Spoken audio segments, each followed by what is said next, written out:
तो कैसे आप लोगों की भावनाओं पर खरा उतर पाए? हमने जदयू नहीं छोड़ा, जदयू पार्टी को तो कार्यकर्ताओं ने पूरी तरह से खाली कर दिया। अब जदयू में कुछ नहीं बचा। दल के नेता ही नीतियों से पीछे हट जाए, नीयत जिसकी अच्छी नहीं रहे, तो फिर उस दल में कौन रहेगा। नमस्कार, आपका बहुत बहुत स्वागत करते हैं। भारत लाइव है, ये तो आप जानते ही हैं, लेकिन आज हम जिस विषय को लेकर के बैठे हैं वो विषय 2024 से लेकर 2025 और उससे पहले जो बिहार की राजनीति में लगातार ट्विस्ट हो रहे हैं उनसे जुड़ा हुआ है। और इस पूरी कहानी के एक गवाह हमारे साथ हैं। जितेंद्र नीरज इनका नाम है। इनको आप अक्सर विभिन्न चैनलों पर, हमारे चैनल पर भी आपने देखा होगा। इनका अब नया परिचय हो गया है। इससे पहले इनका परिचय हम लोग दिया करते थे कि आरसीपी सिंह गुट के एक मजबूत स्तंभ हैं, लेकिन अब भारतीय जनता पार्टी के एक बड़े सिपाही के रूप में इन्होंने 18 तारीख को इसी महीने में ज्वाइन किया है। पूरी टीम ज्वाइन की।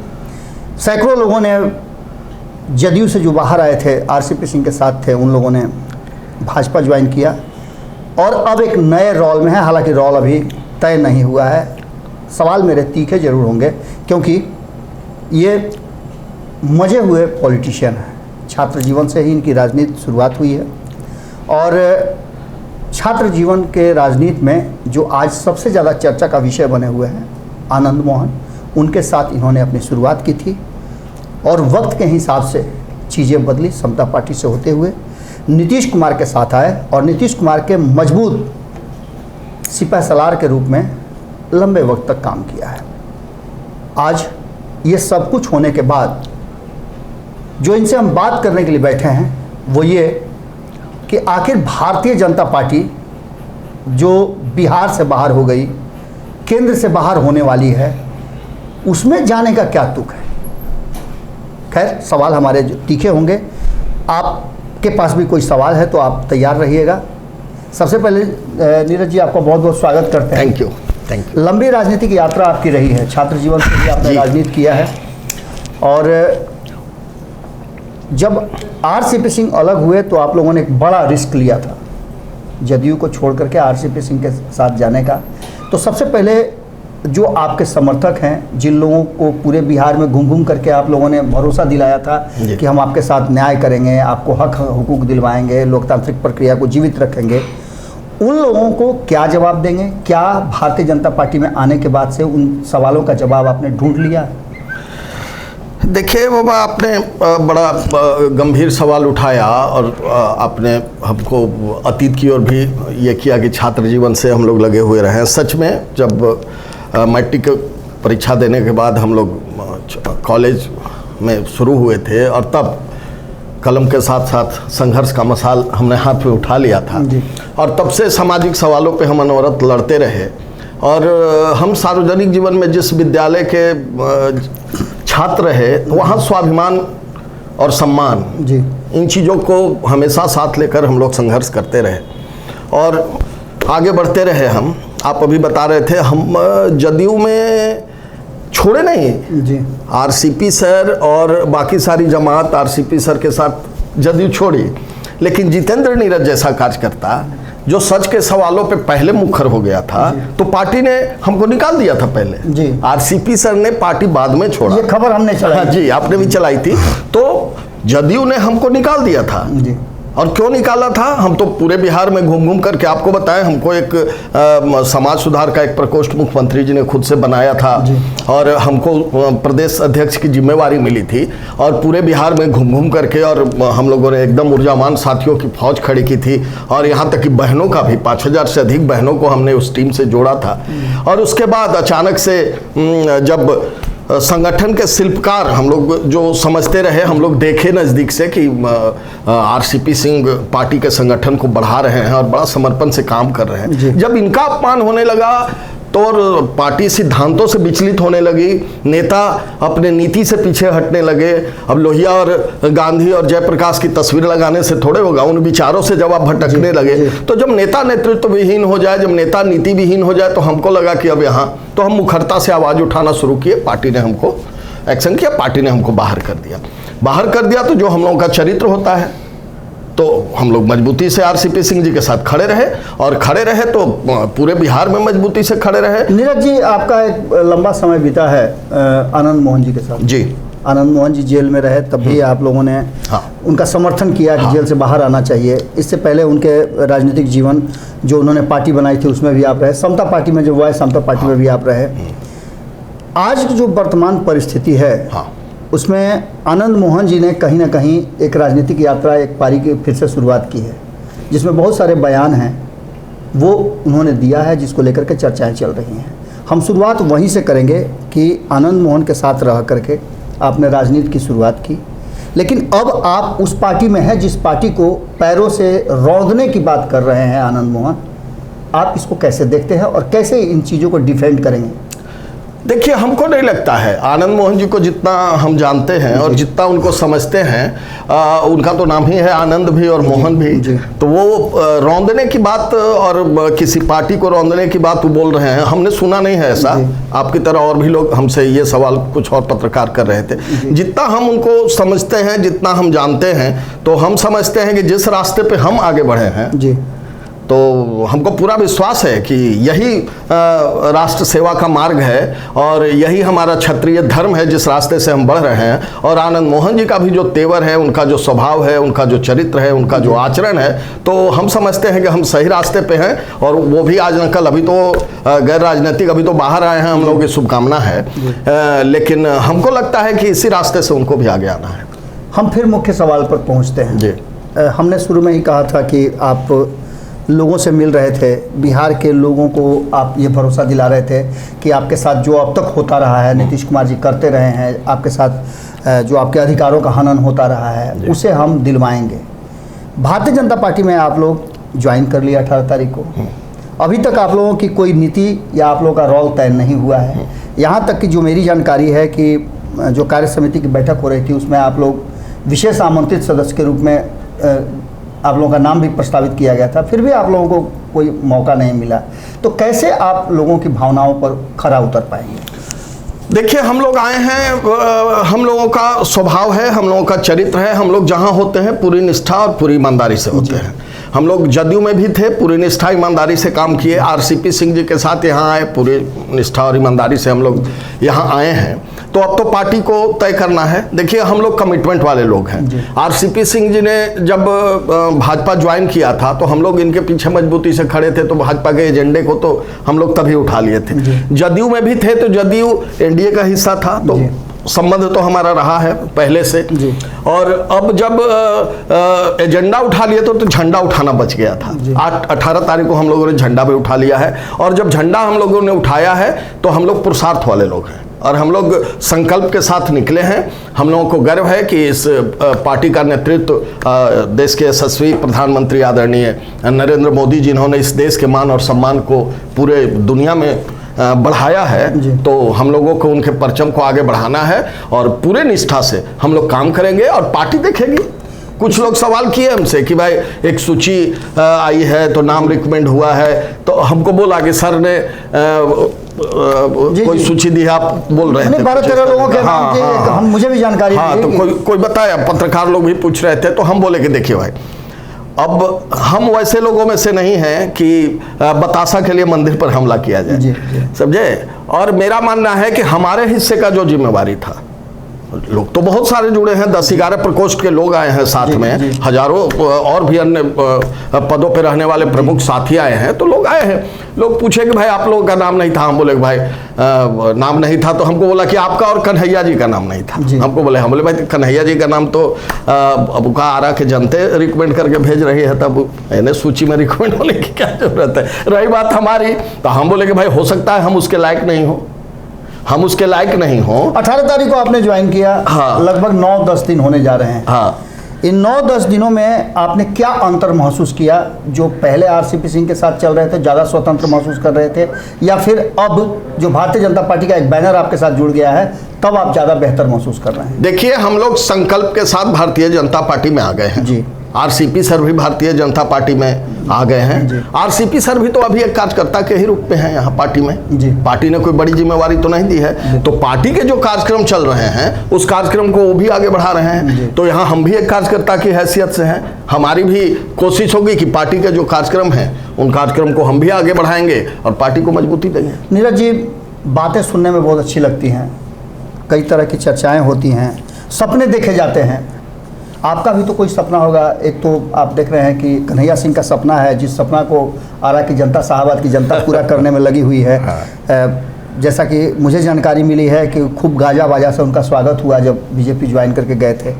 उनका एक मकसद है कि वो लोकसभा का चुनाव लड़ेंगे, लेकिन आपका क्या मकसद है? हमारा देखिए, हम सामाजिक सवालों के प्रखर संघर्ष के सिपाही हम रहे हैं। हमारा सपने देखने की आदत हमको नहीं है, हम यथार्थ में जीते हैं।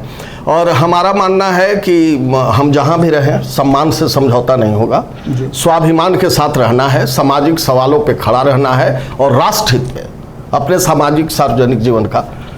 जीतन जी, कहीं आप रात में जब सोते हैं तो आपको ये महसूस होता है कि जहाँ एक तरफ आपने तुरंत जदयू छोड़ा है और नीतीश कुमार जी विपक्ष को एकजुट करके बिहार से तो साफ कर ही दिए भाजपा को, अब केंद्र से साफ करने का जुगाड़ लगा रहे हैं, आपको क्या लगता है कि आपको एहसास हो रहा है कि कहीं आपसे गलती हो गई है? देखिए, अब जदयू कहाँ बचा? हमने जदयू नहीं छोड़ा, जदयू पार्टी को तो कार्यकर्ताओं ने पूरी तरह से खाली कर दिया। अब जदयू में कुछ नहीं बचा। अब देख रहे हैं उनके प्रवक्ता किस तरह फ्रस्ट्रेशन में बोल रहे हैं। देखिए, 18 तारीख को जो पटना के सड़कों पर आप भीड़ देख रहे थे, तो वो भीड़ कौन था? वो भाजपा के लोग नहीं थे, वो जदयू के लोग थे। तो जदयू, देखिए, मैंने पहले भी कहा कि जब जिस दल के नेता सिद्धांतों से समझौता कर ले, जब दल के नेता ही नीतियों से पीछे हट जाए, नीयत जिसकी अच्छी नहीं रहे, तो फिर उस दल में कौन रहेगा? अब तो जदयू, आप आने वाले दिनों में किसी दिन अखबारों में पढ़ेंगे, सुनने को मिलेगा, आप लोग तो वरिष्ठ पत्रकार हैं, पहले जान जाइएगा, लेकिन देश और दुनिया और बिहार के लोगों को देखने पढ़ने के लिए मिलेगा कि जदयू नाम की पार्टी हुआ करती थी। अभी पार्टी बची कहाँ? पार्टी तो अभी तो खाली डिब्बा रह गया है, सारे यात्री उतर गए हैं इस डूबते जहाज से। आरसीपी सर ने कभी कहा था कि भाई ये डूबने वाली जहाज है, जल्दी जल्दी उतर जाओ। तो जो भी यात्री थे सकुशल सब लोग उतर गए हैं, कुछ बच गए हैं, वो भी अब हम लोगों को निकलने दीजिए ना। बिहार भर के जदयू के कार्यकर्ता भाजपा में आएंगे और पूरी मजबूती से हम लोग आदरणीय नरेंद्र मोदी जी के अभियान को आगे बढ़ाएंगे। नीतीश कुमार जी लगातार विरोध कर रहे हैं, कई मुद्दे हैं जिनको लेकर के नीतीश कुमार जी, जैसे आपने देखा दिल्ली में जो नया अध्यादेश आ रहा है सुप्रीम कोर्ट के अगेंस्ट में, उसके विरोध में है, उसके विरोध में विपक्ष को एकजुट कर रहे हैं। तो वहीं नया जो संसद भवन बना है उसके विरोध में खड़े हैं, उनके साथ साथ लगभग 2 दर्जन के आसपास दल खड़े हैं। ऐसी स्थिति में आप लोग भाजपा में हैं, आप लोगों को क्या ऐसा नहीं लगता? देखिए, एक हिंदुस्तानी होने के नाते, मैं छोड़ दीजिए हम लोग किसी दल में हैं, एक हिंदुस्तानी होने के नाते हर हिंदुस्तानी को गर्व होना चाहिए कि देश में अपना आज़ादी के बाद तो ये बना, पहले तो ये अंग्रेजों का बना हुआ था ना, तो ये बना, इस पर गर्व करना चाहिए। अरे भाई, आपको नरेंद्र मोदी जी से विरोध हो सकता है, आप कीजिए ना विरोध, व्यक्ति से विरोध कीजिए, भारतीय जनता पार्टी से आपका विरोध हो सकता है, आप कीजिए भारतीय जनता पार्टी का विरोध, लेकिन प्रधानमंत्री संवैधानिक पद होता है और वैसा प्रधानमंत्री जिसने इस देश के, आप विदेशों में जा रहे हैं तो विदेश का जो है प्रमुख अगर आपके प्रधानमंत्री का पैर छू रहा है तो ये नरेंद्र मोदी का सम्मान नहीं हो रहा है, इस देश के 125 और 150 करोड़ जनता का मान और सम्मान और भारत का सम्मान बढ़ रहा है। तो भाई इस सम्मान से, इस गौरव से देश को गौरवान्वित होने की जरूरत है। विरोध कीजिए, लेकिन सिर्फ विरोध के लिए विरोध हो, हम इसके पक्ष में नहीं है। यहाँ ये होना चाहिए था कि पूरे देश के तमाम दलों को स्वागत करना चाहिए था, इतना बड़ा काम हुआ है, और बाद में फिर अपना विरोध करते रहिए। तो ये लोग गलत कर रहे हैं और देश की जनता देख रही है, देश के तमाम लोगों में उल्लास है, लोगों को गौरवान्वित लोग महसूस कर रहे हैं और ये कोई मुद्दा ही नहीं है। आप यहाँ विधानसभा का उद्घाटन किए थे तो किससे करवाए थे? एक चर्चा बहुत ज़बरदस्त चल रही है, आप लोग जब से भाजपा में गए हैं तब से चर्चा चल रही है कि चूँकि आप लोग सवर्ण समाज से आते हैं और आपकी टीम बहुत बड़ी थी, जो लोगों ने ज्वाइन किया, कहा यह जा रहा है कि आप लोग लड़ाका टीम है, आप लोगों की छापामार टीम भारतीय जनता पार्टी ने बनाई है और आप लोग भीतर ही भीतर जदयू को खोखला करने और उसे समाप्त करने का प्रयास करेंगे। देखिए, जदयू में हम लोग थे तब जदयू, अब तो जदयू वही हम आपको बताया कि बस खाली डिब्बा, कुछ नहीं बता। जदयू को आरसीपी सिंह जी ने एक संगठनकर्ता के रूप में शिल्पकार बन के पार्टी को ऑफिस के कार्यालय से उठाकर गांव के बूथ तक पहुंचाया था। ये सच है, ये बिहार और देश की जनता जानती है, पहुंचाया था। जब उसका नहीं हुई पार्टी, उनके सेक्रीफाइस का नहीं हुई, हम जैसे लोग जो सड़कों पर निरंतर काम करके और पार्टी का झंडा और समाज सुधारक कह कर के मुख्यमंत्री जी को हम लोग पूरे बिहार और देश में घूमते रहे, जब पार्टी ने हम लोगों को जैसे निष्ठावान कार्यकर्ताओं का सम्मान नहीं किया, तो पार्टी में अब है कहाँ? कार्यकर्ताओं में एकदम निराशा है। पार्टी में तमाम, अच्छा अब कैसे रहेगा पार्टी में लोग, जिस पार्टी के नेता अपना वारिस जो है पड़ोस में खोज लिए हैं, तो अब तो पार्टी में कोई है नहीं, तो उन्होंने बता दिया है पार्टी के लोगों को कि भाई कहाँ हमको जाना है, तो वो जा रहे हैं। देखिए बहुत जल्दी जनता दल यू फिनिश। मेरा अंतिम प्रश्न है, आप बार बार कह रहे हैं कि जनता दल समाप्त हो गई है, आरसीपी सिंह भी ये बात कहते हैं कि वो डूबती जहाज है, लेकिन उसके बावजूद भी आपकी party Bharatiya Janata party 3 layer में भारतीय जनता पार्टी लड़ाई लड़ रही है नीतीश कुमार से, और रोज चर्चा में नीतीश कुमार ही रहते हैं। ऐसा क्यों? अगर समाप्ति हो गए तो फिर उनसे लड़ाई नहीं, समाप्त हो गए। देखिए फ्रस्ट्रेशन में है वो लोग, लौकुश के नाम पर जो लोग मौज करते रहे हैं इतने दिनों तक, अब काहे फ्रस्ट्रेशन बढ़ गया है। अब यहाँ देख रहे हैं कि आरसीपी सिंह और सम्राट चौधरी के तस्वीर को देख करके ये लोग विचलित हो गया है। अब जब दोनों बिहार में निकलेंगे एक साथ तो क्या होगा, और लोग इंतजार कर रहा है। अब देखिए बिहार में ये चर्चा है कि आरसीपी सिंह और उनके टीम के लोगों के भाजपा में आ जाने के बाद बिहार के लोग आश्वस्त हो गए हैं कि विश्वासघाती और हर मोर्चे पर विफल जो नीतीश कुमार जी की हुकूमत है, इस हुकूमत को भारतीय जनता पार्टी के नेतृत्व में पूरी तरह से उखड़ जाना है। राजपूत समाज के 2 बड़े मजबूत स्तंभ आप और कन्हैया सिंह हैं। कन्हैया सिंह ने अपना रास्ता चुन लिया है, उनको चुनाव लड़ना है। आपने भी अपना रास्ता जरूर तय किया, आपने कहा कि मैं सामाजिक कार्य करूंगा। जिम्मेवारी अगर नहीं मिलती है तो कब तक यूं ही चलता रहेगा? देखिए अगर हमारे अंदर क्षमता है, हमारे अंदर पुरुषार्थ है, हमारे पीछे जमात है, तो हम तो आए हैं। हम अपनी जिम्मेवारी को जानते हैं। हम जब तक आरसीपी सिंह जी के साथ थे, पूरी ईमानदारी और निष्ठा से अपनी जिम्मेवारी को बेबाकी से, मजबूती से निभाया। लोगों ने कहा आपका नाम आरसीपी सर नहीं भेजे हैं लिस्ट में, तो हमने कहा कि तो उनका पार्ट है जी।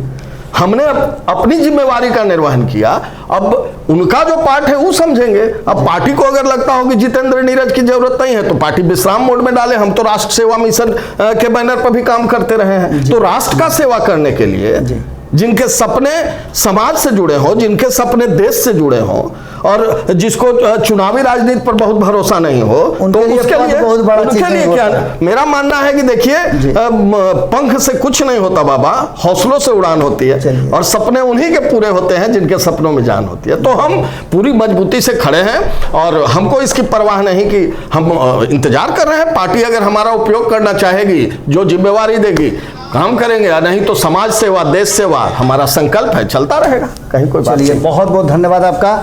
ये थे जितेंद्र नीरज जी जो अपनी बात को रख रहे थे, और बड़ा बेबाकी से ये अपनी बात रखते हैं। इससे पहले भी जब जब हमने इनसे बात किया है तब ये मुखर होकर के अपनी बातें रखे हैं। ज़मीनी नेता हैं, और इन्होंने अंत में सबसे बड़ी बात कही कि पद कोई बहुत बड़ी चीज़ नहीं होती है, अगर आप में हौसला हो तो आप अपने मकसद को पूरा कर लेते हैं। आपके पास कोई सवाल हो, आप कुछ पूछना चाहते हैं, तो आप निश्चित रूप से कमेंट बॉक्स में लिखेंगे, तो फिर से हम जितेंद्र नीरज जी को बुलाएंगे और इनसे आपके सवालों का जवाब पूछेंगे। बहुत बहुत धन्यवाद, नमस्कार। वीडियो पसंद आई और वह बिहार के राजनीति और बिहारियत से सरोकार रखेनी तो सब्सक्राइब बटन दबा के चैनल के सब्सक्राइब कर ली। ओजे एगो घंटी बा, ओकरा बटन दबा देला से कुल सटीक और मारक खबर रुआ मुफ्त में मिल जाई। अगर रुआ पत्रकारिता के हमनी के नया प्रयोग में सहयोग कर चाहतानी तो ज्वाइन बटन दबा दी। पेटीएम नंबर नोट कर ली 9386816700। धन्यवाद।